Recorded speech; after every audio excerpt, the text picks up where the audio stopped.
I don't believe there's such a thing as a UX research generalist. You see this drawing of a horse? This is what happens when a back-end engineer tries to be a full-stack engineer. I don't think it's any different for UX research. I think we're not really mixed methods researchers. We are mediocre researchers at most things and maybe great at a few specific things. So should you strive to be a generalist researcher, a mixed methods researcher, a full stack researcher?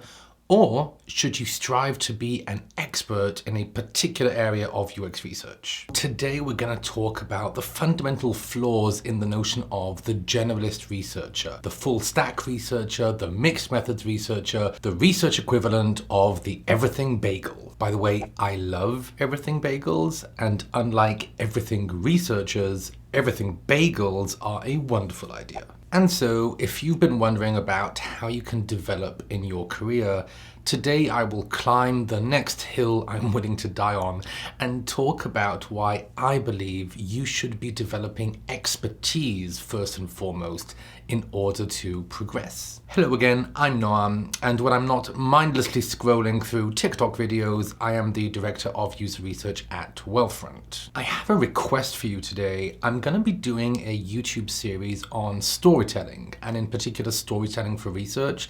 I'd love to know if you have any particular questions or things you've been wondering about when it comes to storytelling and research communication more broadly. So please let me know down in the comments anything you'd like to know about that topic, and I'll be releasing that video series shortly. So, you ready for today's UX quest? Let's go.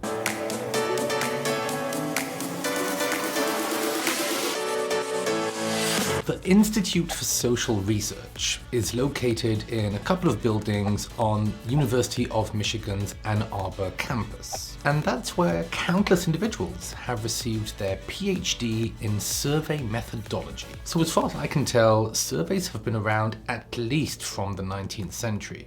And researchers have been innovating on the design, collection, and analysis of survey data ever since then. To do that, survey scientists study a mix of data science, statistics, and social sciences. Why? Because every survey includes some key decisions that could dramatically affect the validity of the survey results. Dramatically. Some decisions to be made about surveys are so complex, there are several courses in this PhD program dedicated just to them. Sampling would be a classic example of that. But so what? Maybe you're asking yourself, like, so what? What would happen if someone who isn't an expert in surveys would come up with a survey? NPS. NPS is what happens. From a statistical standpoint, NPS is ridiculous. From a measurement standpoint, NPS is preposterous. NPS is a classic example of garbage in, garbage out. The good news is that if you measure NPS, you can compare your garbage to all of the other companies' garbage and see who has nicer garbage. By the way, before we continue, how much would you recommend my channel to a friend or colleague? Let me know in the comments below. And guess what?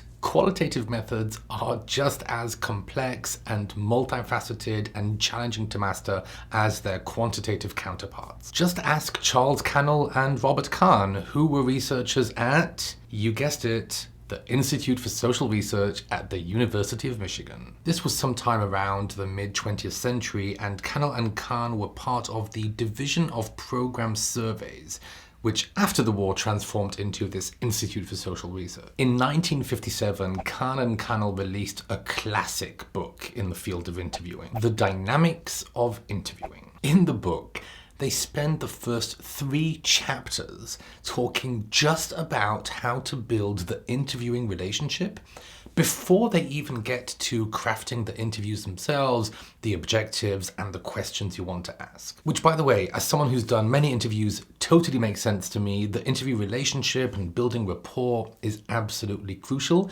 And it's incredibly complex. We need to remember, those of us here who are researchers, that we are now part of a field that has been evolving for almost a century at this point. It's a rich, ultra-complex, multifaceted profession. And it's time we acknowledge that. St. Augustine said, "Humility is the foundation of all the other virtues.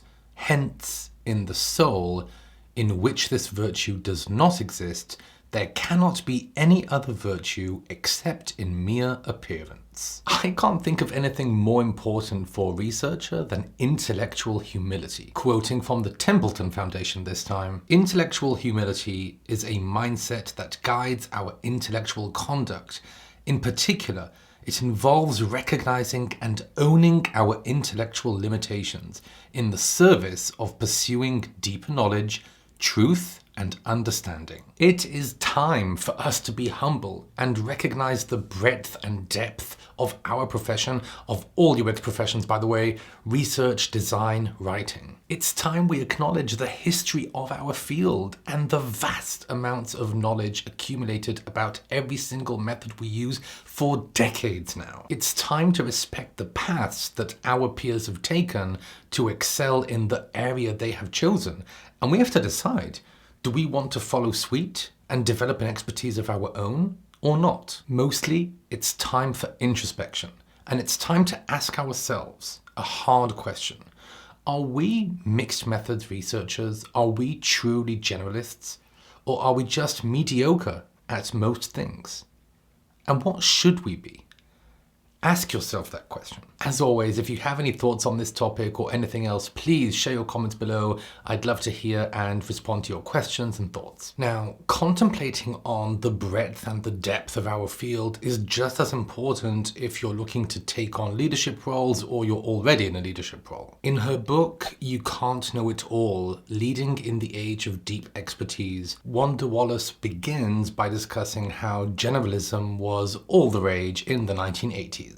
And by that I mean in particular that generalist managers were held in very high esteem, and companies tried to grow managers such that they could kind of be dropped into any part of the business and thrive.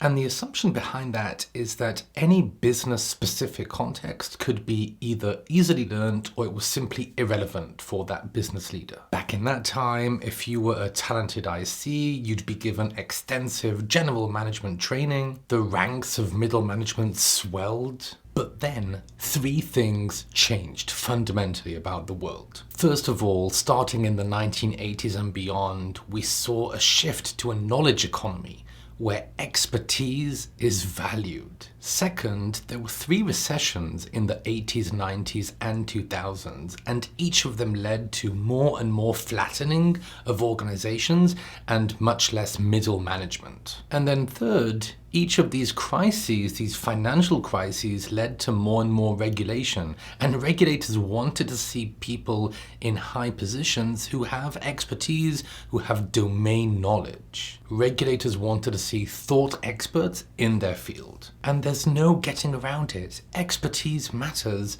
And by the way, so does using mixed methods. But here's the thing.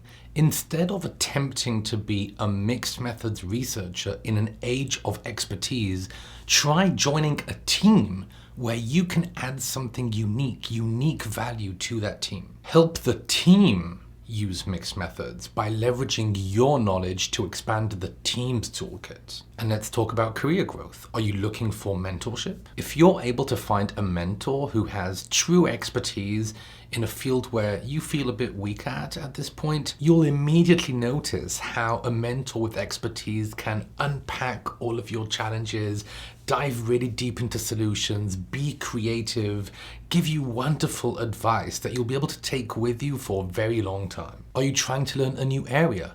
Consult with experts and build out a learning program that will give you deep learning into that subfield. Take the equivalent of a semester or two and just focus on that area. Are you building out a team right now? Don't hire mixed methods researchers. Hire a mix of methodical researchers. Focus on building a diverse team who together can unpack all of the challenges and all of the needs that your users have. And listen to me carefully. Are you interviewing right now?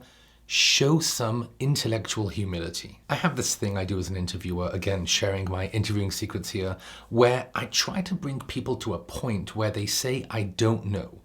I know that they should be saying, I don't know, because I ask them things that there's no way they know. Does that make sense? I don't know. Anyway, I need to hear people say, I don't know, because I'm trying to assess their humility, their passion for learning, a growth mindset. That's very important to me. If we were all to acknowledge the things we don't know, we will all be better researchers down the road. Trust me on this. And you know what? The notion of the generalist researcher is a barrier to belonging in our field. Perhaps you feel like an imposter because you only know certain types of research. Perhaps you feel like you'll never catch up to your fellow researchers, or you'll never be able to attain some specific level of training or education that you think is necessary to succeed. No, forget about that stuff. Keep learning, keep growing. Don't strive to become a generalist. Strive to become an expert. As always, let me know if this video was helpful to you in thinking about your research career. Like or dislike it, share it with your fellow UX researchers and UX professionals, and get in touch if you have any comments or questions. Also, I'm super excited to have launched some social media for UX Quest, so I'd love for you to follow along. UX Quest now has an Instagram account, Twitter, Medium. I'm going to be posting a bunch of things there as well, just to, have other ways to connect with you all and hopefully provide some helpful information and inspiration. That's it for today. Don't be strangers. Thanks a bunch, and see you next time.